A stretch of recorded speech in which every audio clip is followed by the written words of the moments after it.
Welcome to Florida Men on Florida Man, the first episode of a brand new series called The Social. The Social is where we spotlight some of Florida's most influential and creative people.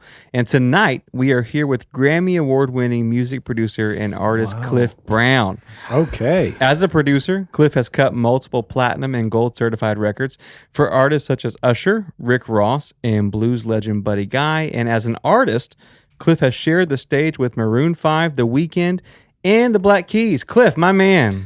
My man Wayne. Wow. Are all those things you said true? Yes. First things first. They sound way better with Wayne. They sound great. I honestly, man, it's one of those things where because you are such a sweet guy, you're very humble. Mm-hmm. If we did not force you to allow us to read a bio, you would have never allowed us to do it. But that's the point of this series. Right. We want to highlight people. Put me on the spot. Yeah. Come on, man. Yeah. So honestly, man, like I think just first things first, like, like how old were you when you first got started with music?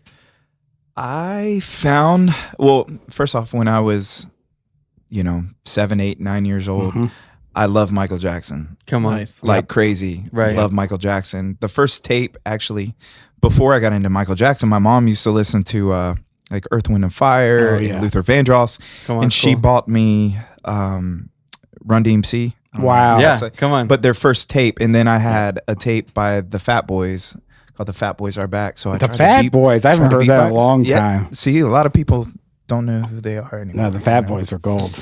But then I started really getting into Michael Jackson. I used to try to sing Come on, in my dude. bedroom. Do you want to try now? Okay. There it is. There it is. But I found my dad's guitar. I didn't even know he had a guitar. And I was in about 6th grade. Yeah. I started learning how to play guitar in 6th grade, 7th grade, and I was hooked from that point on. Nice. Was there a point like early on where you were like this is what I want to do for a living? Because that's what you because you're still. We'll get to that, but you're a producer. You're still in the industry. You work actively. Was there a point where you knew this is like what I'm going to do with my life? I knew I would never do anything else but be in a band with my friends, right? Like Nice. it wasn't necessarily producing or being a music producer, but growing up playing in punk bands and stuff like that. You're like, I don't need school when I'm out of here. I'm gonna be on tour and like doing these things and just playing, and you think everybody else has that same mentality, and then you find out you're the only one that's not going to college. Everybody else goes to college. You're like, where's everybody? So it's like, I guess I got to find something else in music to make money. But yeah, I always, even in high school, I knew I didn't want to do anything else with music. That's cool. As a music illiterate myself, as a producer, what does a producer do, if I can ask? Is that you just cut the records? I don't know even what I'm so saying. there's a few different approaches. When I got into producing, it was I started a group called the Justice League, and we were all from 2 of us was from Plant City, and I met a guy named Kevin Crow. His rap name was Coleon, but nice. he would make all the music himself on a laptop. And this was kind of before, it's pretty normal to see that now, like camera rolls. Yeah. You know what I mean? But back in the day, like you could either go to a music studio, or this was when Logic was first becoming available for Mac and everything. But how I'd always been in bands, was touring with bands throughout high school, outside high school, like bought old RVs and traveled the country and went to Cali and back and lived in Nashville for a little bit, and always came back because being in a band, like there's always band drama from being in a band. You guys, you and Wayne know, right? Like, come on.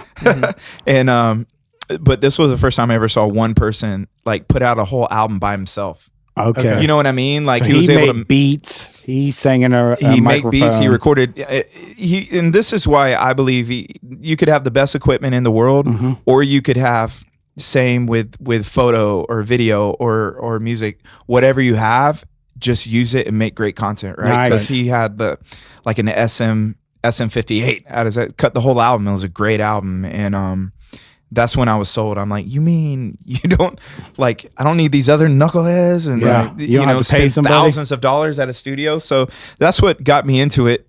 So I started kind of learning the ropes through him. There was another guy in Tampa, St. Pete, that was phenomenal at chopping up samples. And in our heyday, that was kind of what we did is we would take old Motown records or, old samples and replay them. And this was when that was huge. Like Kanye West was first starting out, Just Blaze. That's cool. So the Justice League, we were one of those guys. Like that was our style, except we could take the album, the record, and manipulate it how we wanted. Okay, so you take that beat and then you could just instead of just using the sample, we'd use the sample for the hook or the chorus, and then we would replay every part of this old Motown record and make it how we wanted for the verses. And that was kind of our unique sound. So yeah, that's kind of the start of producing. That's cool. So it's like being an architect of musical beats. Because Josh, me and you've been talking about cutting a record and working on your record. Right? Yes. So for that, I would probably take the Rick Rubin approach, which would be just sit back and let the talent kind of that's a compliment. Organically. You know what I mean? Just when you have so much talent in the room. Acapella record is awkward to produce, isn't it? Where I'm the instruments and the voice. Right. Well, another approach is we have a local band called the Katara Trio. Some of the most phenomenal musicians I've ever heard, and we're cutting their record. Seth plays the harp and also the keys and old samples, and he has Teenage Engineering samplers. Mm-hmm. Super dope. Upright bass and drummer. Well, and most of these kids have gone to Berkeley or gone to music college. So when you're around that as a producer, you don't want to overstep your bounds. You just want to kind of facilitate, be like, that sounds great. Let's use this sort of miking. Let's try this and kind of organically let it happen. So essentially a producer is just the one that's kind of piloting. That's cool. The ship. You just got to make it happen no matter what style of music you're there for sure. Yeah. So before you started doing you said you were getting in Logic, which is like a recording software. Yeah. Your style was guitar. You're playing in punk bands. Yeah. Did your style change because of the materials that you were using? Like, oh, hey, I can do everything with a mic and a computer. Did your style change because of that, or did you make a shift like, I actually want to get into hip hop stuff? That's and cool. I want to did the style change because you made I want to change the style of music that I'm creating, or was it just something that happened because of your surroundings almost? So, I just turned 40. So congratulations. Congratulations, man. But believe it or not, back in the day, you didn't have, access to every type of music on your phone or anything. Right. I remember those days. Yeah, this back in the Stone Ages.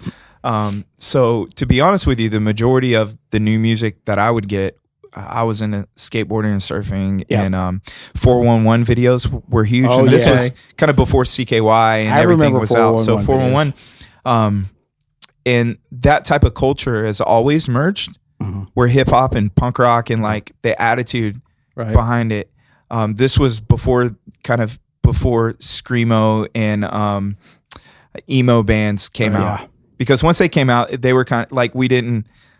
I guess I'm in that funny age where we weren't into that kind of music, like pop punk or stuff. We were as a 37-year-old, I can identify with you. Trans World and Thrasher were not just shirt brands.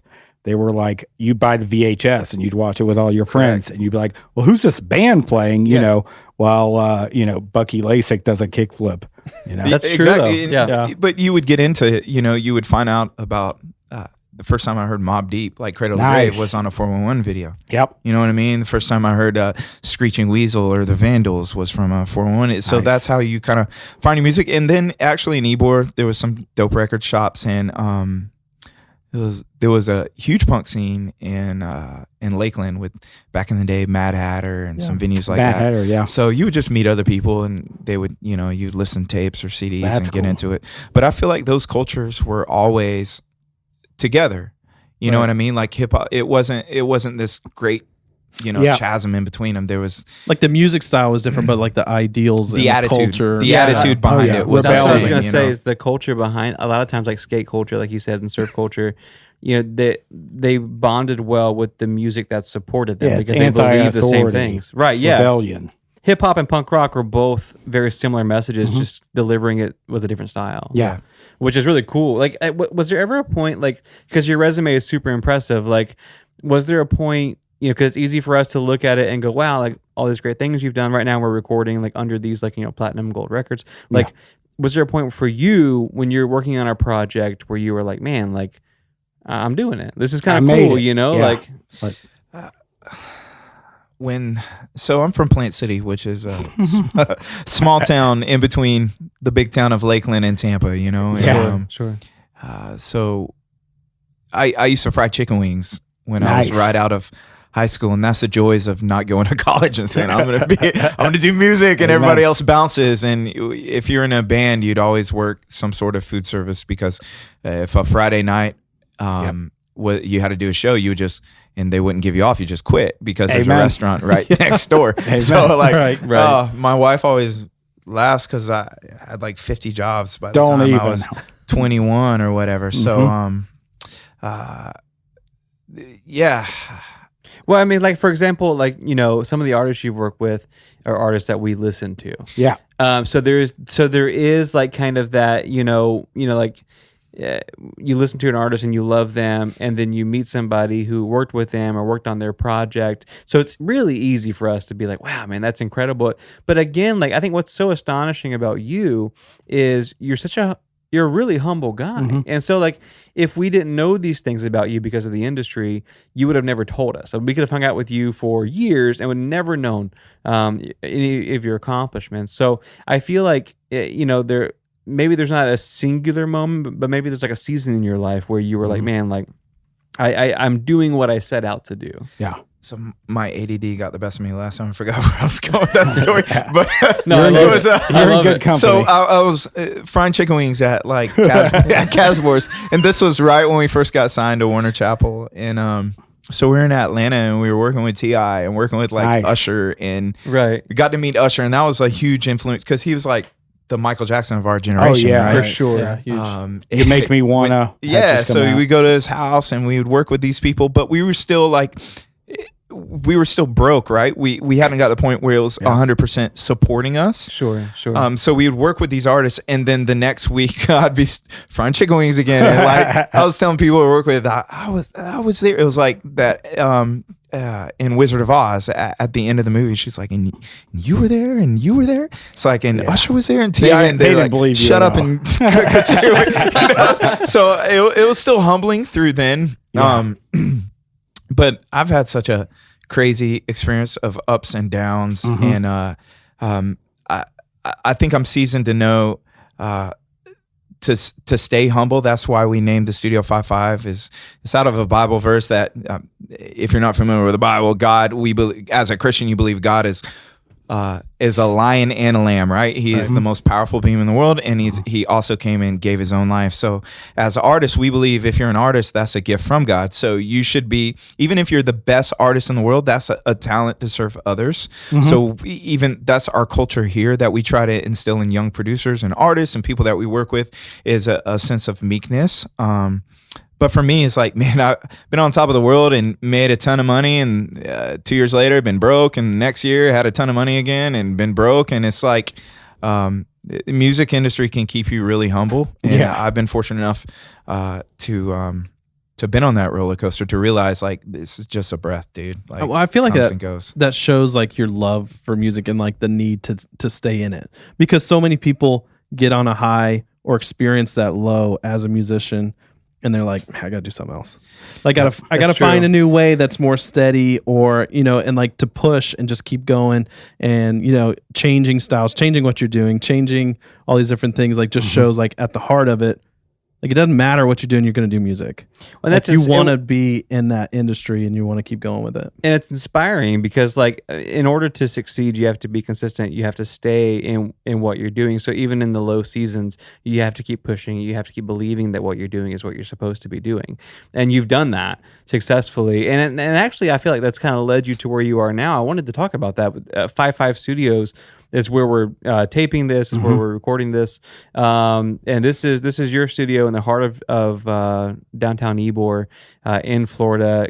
You want to plug it a bit? Tell us about what you're doing here. Like, what's your vision? So man, Tampa has this weird reputation and weird. I don't know, if an artist makes it in Tampa, they leave Tampa. Yeah. Right. Okay. Yep.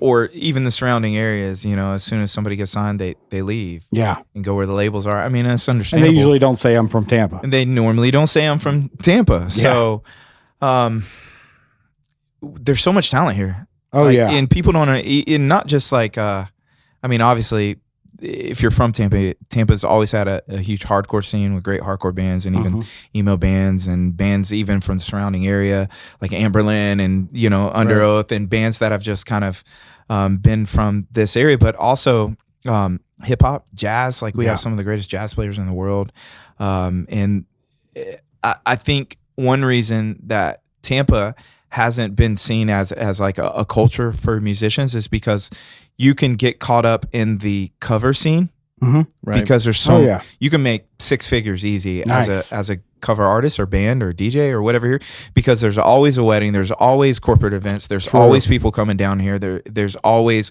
opportunities that if you're a great aspiring musician, sometimes people just get caught up in the cover band scene, and next thing you know, like 30 years later, they're still playing Jimmy Buffett songs, but they're making great money.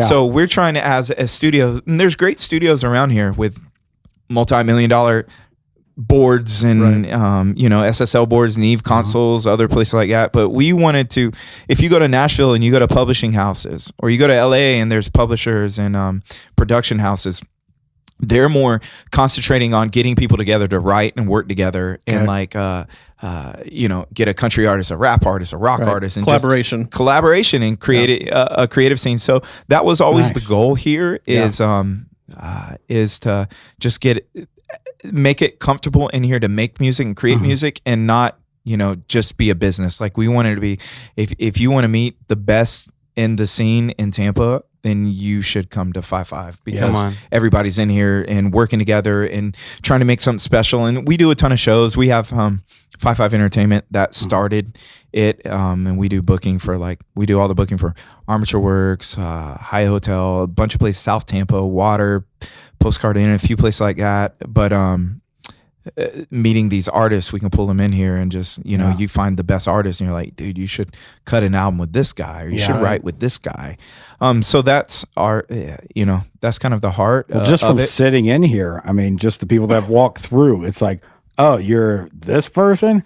Wow, it's been really cool. Humbling for us. A lot of people coming through, a lot of talent. Yeah, a lot of people walking through and going, "That's Florida man on Florida man." Exactly. Oh, you mean the other way around? Yeah. No, you're right. We've been in awe of your connections and your friends, and one thing that's really cool, like I said again earlier, the artists you've worked with is really impressive. And Josh actually had some. Was it Young Yeezy? I started with Spanish Mary J. Blige because we're sitting under Mary J. Blige Platinum Records, right? But Young Jeezy. Jeez. Yeah. The I wrote down some of his lyrics.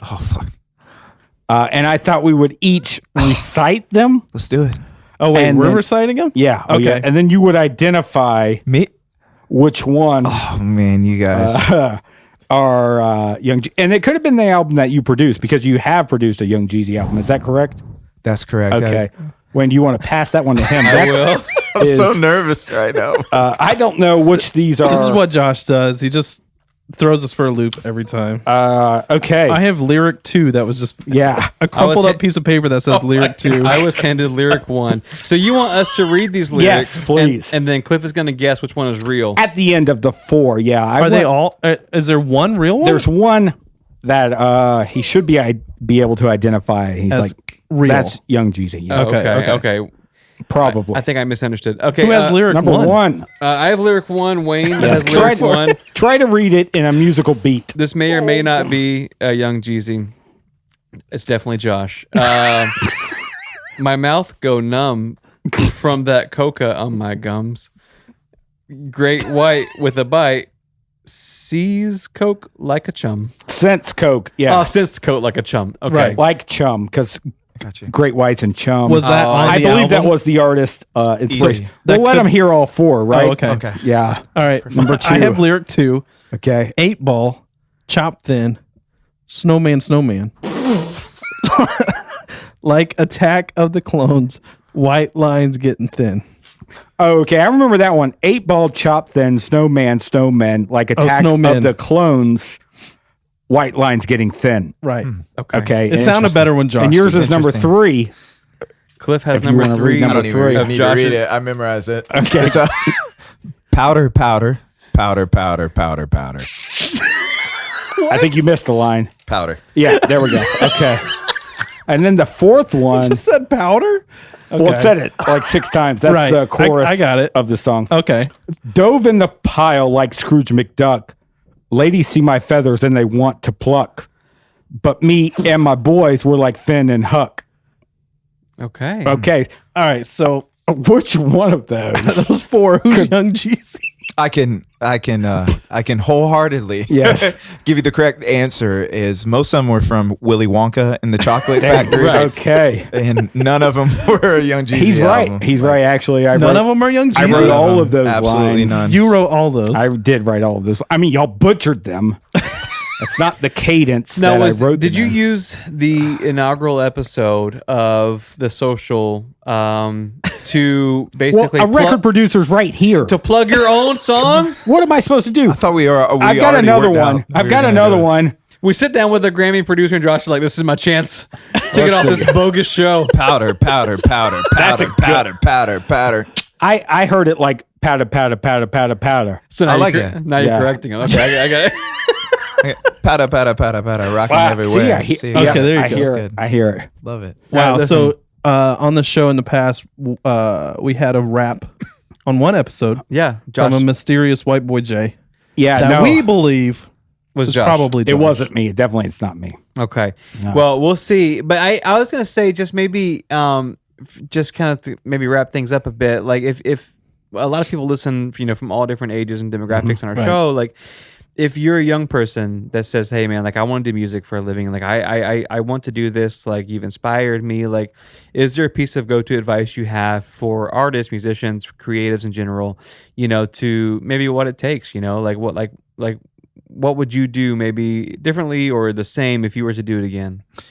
For sure. I think the secret to being successful in the music industry or any industry for that matter is just be consistent and don't quit and believe you can do it. Like Nice. really, it doesn't, if you believe it and 10 years go by and 15 years go by, more than likely you'll find a way to make an income off of it, make a career out of it. Most of the time we find the most talented people in whatever field, they just quit a couple years and go get a regular job. I mean, you need a regular job, but you know what I mean? Right, Like, right. they just quit the dream and get comfortable. So whatever it is, just continue to do it. And that's it, really. So stay on the grind. Stay on the grind, continue to put out content, continue to Nice. release content, and take criticism, and surround yourself with other people that are doing what you want to do. So if you Those want are to be a huge. mixing Yeah. engineer, find other mixing engineers. If you want to be a photographer, find other photographers and buy right. point and shoot cameras and shoot on film. If you want to Be a podcaster. podcaster, find other people. There we And, go. You may get 10 people to turn you down, and one person's like, "I'll show you how we do things," and just Right. take that advice and run with it, man. If you're a podcaster but want to start a rap career, sit down with Grammy There it winning is. And show them, producers. show them your lyrics. Right. right. Well, listen, man, dude, thank you so much for honoring us. Episode 1 of The Social. Honestly, it's been great, man. Yeah. Hanging out with you. We were going to call this series The Groundbreakers because that's literally what you are here for us. Yeah. And when we kept thinking about you, we were like gearing the series like around like, what would we say to Cliff? And Yep. it's just, again, it's an honor, man, to even sit Yeah. with you and love you. Really Brown appreciate it. Breakers. Call you a friend. Groundbreakers. Cliff Brown. Love you guys, man. Come on. Love you, man. It's Appreciate been you. my pleasure. Nice. Cool.